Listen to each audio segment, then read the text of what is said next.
had.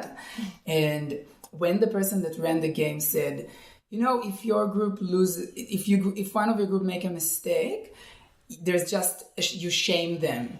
And Alina just couldn't understand how you can make a mistake and not get consequences. Like, wait, I don't Shame's understand. not a consequence. Like, we don't lose a point. Like, we don't send them, we don't exile them. We don't send them to the woods. Like, how is that possible? You just shame someone from making your team lose. It's like you couldn't get it. And I related to it. It's that Aries competitive nature. It's really difficult. But I think it's fair to say that Keren and Etai have taken Darwin by storm. Oh, no. Just say that. Just this morning, somebody did tell them that they wished that they lived here, which I would agree with. Stop. And I think the best thing about Darwin is, as said earlier, it is a really unusual, weird city. And, Etai, you were saying how people say that a lot of people come here to run away from something or to run towards something. Yes. That, again, I don't know what that means. That's a weird quote. But I think the best thing is that everyone was like, you can come to Darwin and be whoever you want to be and just give it a go. So if you want to be a lawyer, if you want to be a politician, just give it a go. Like, run for office. And it doesn't matter if it stops up. There's a lot of support there. I think what people get confused is Darwin is, on a serious note, it's a very energetic and warm and beautiful place and land. And I think people come here and they kind of lose their inhibitions or all their patterns, and then it allows them to be a politician, or then it allows them to be an artist or whatever the hell they want to be. But do you think, and that's for Keren, do you think that when you migrated to Darwin 8 days ago, do you feel like you brought yourself? Did you bring your Gemini and your I hustled hard here. I hustled really hard. Like every place we went to, I was like, I've got to chat and I've got to talk and we've got to connect and we've got to make sure that Alina, our Libran friend, feels that she's proud of us. So that was wonderful. And another beautiful thing that I discovered whilst, migrating on a spiritual journey to Darwin for 10 days was that the spirit animals that I have long identified with, and I've got a few, but, they're otters, sparrows, and wolves, although everyone's like, you're not a wolf. And I'm like, shut up. But I discovered that maybe I have a new spirit animal or a totem. So we went on a morning cruise in Kakadu. I think we might have been the only Jewish people on the cruise because at the end of the cruise, which is this beautiful, wild, rough terrain that you get to explore, there is a shitty buffet breakfast at the end, and there is, only so many hash browns that people can eat. So I'm pretty sure I pushed over a lot of people that may or may not still be in Darwin Hospital to get to the buffet. But anyway, the actual cruise was beautiful, and you get to see a lot of crocodiles, or as Alina would say in Russian, krokodil. And I realized that maybe crocodiles are actually my spirit animal. The tour guide spoke about them as, well, a lot of people call them ruthless, aggressive. They eat everything. They kill their prey and bury them underground. But what I found so relevant to me was that they conserve their energy all the time. So they're always doing what they can to make sure that they have to do the least possible work to get the maximum outcome.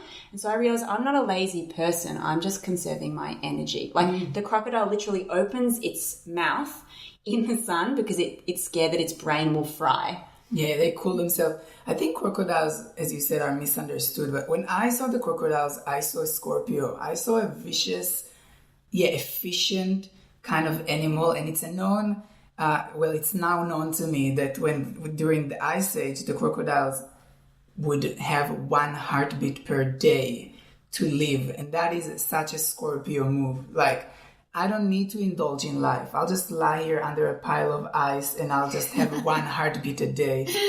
And also, you could see that like they're in the water and there's so many animals around them that they could eat all of them in a snap of their jaw, but they would just be unbothered. They would just be like, there would be a bird, like a huge bird next to them, and they would just be, I don't care right now about you, and they would just like ignore them. Yeah. It would just be like, I just saw a Scorpio.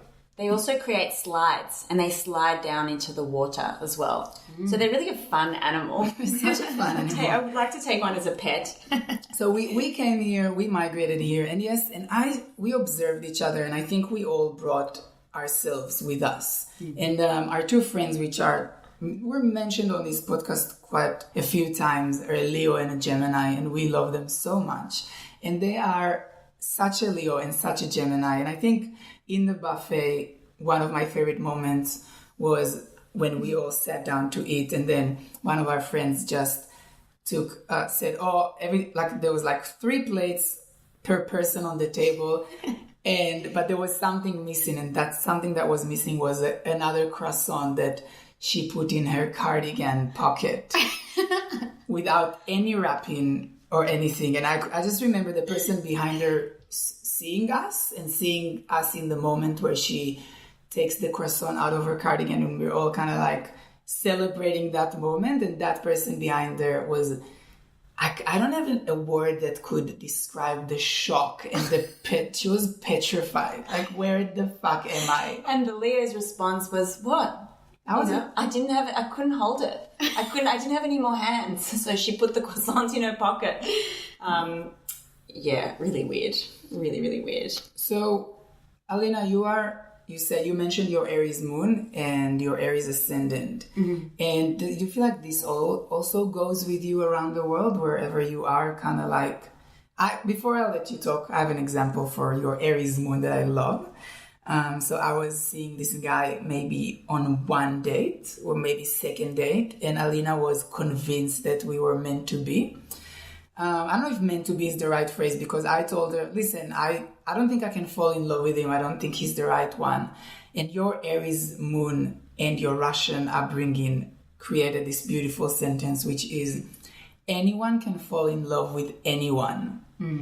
Which is basically, what the hell is love? Love is a man-made term. It's all about your goals and your brain. And love is the fan that you take with you from Russia to Australia. Love is Vova. Love is Vova. It's a doll. It's a function. It's a well-functioning doll.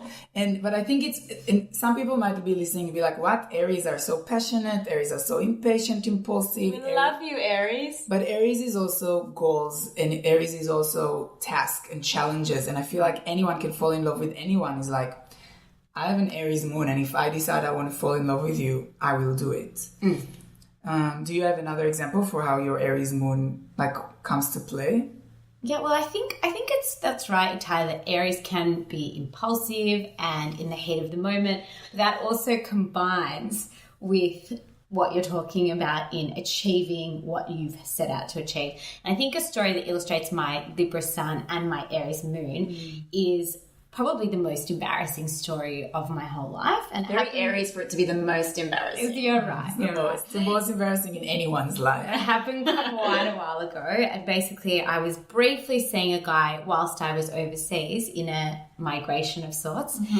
And I was really into him, but I wasn't sure if he was into me. And as a Libra, I needed the validation that he was into me. And we had this plan. He lived in a town about an hour away from where I was. And we had this plan that he would come and spend the night with me. And then and I planned everything around it. And at the really last minute, he was like, oh, sorry, I can't come. So Shut up. I know. No way. I know. God. Anyway, people are the worst. They are. And so I was like, all right, I'm going to write my friend a text message to say how upset I am. And obviously I was like, first of all, I didn't achieve my goal. Second of all, maybe he doesn't like me. So my brain was completely exploding. You needed to open your jaws like a crocodile and let your brain fry. I wish that I had done that. But instead, what I did with my Aries moon was I wrote a text message to my friend that said, I hate him so much. I want to die. I hate him. I hate him. I hate him. I hate him. Exclamation marks. And I sent it. And as I clicked send, I realized that I was sending the message to the guy. Oh my God. And just my whole body went into shock. Like my brain fried because I didn't open my mouth like the crocodile and give it time. So much to learn from this beautiful animal. I know. And I think that story really illustrates the impulsiveness, but also the goal orientation and the craziness and psychotic behavior that can happen when you don't reach that goal. God. What happened after? Oh, that's a good question, Keren. After that, I decided I had to fix the situation. So I started ringing him. But then as I was ringing him, I realized I don't know what I'm going to say. So I hung up. Then I thought it's going to look really weird to have a missed call, so I have to explain it. So I rang him again, but then I freaked out and I hung up. So by the time he got to his phone, he had the message plus 2 missed calls from me. Oh my God. I think this is actually an amazing example for Aries, Moon Ascendant, and a Libra. It's like, I'm going to call. Halfway through waiting for the person to answer, I'm going to realize I don't want to call and I'm going to hang up. Mm-hmm. And also, I want this person to love me, even though I just sent him this insane text. Exactly. And yeah, that is, I think also it's a relatable story because we've all been there with rejection and emotional tantrums created by our Aries moons. And if anything, this podcast is to be relatable. Yeah, we try to keep it relatable.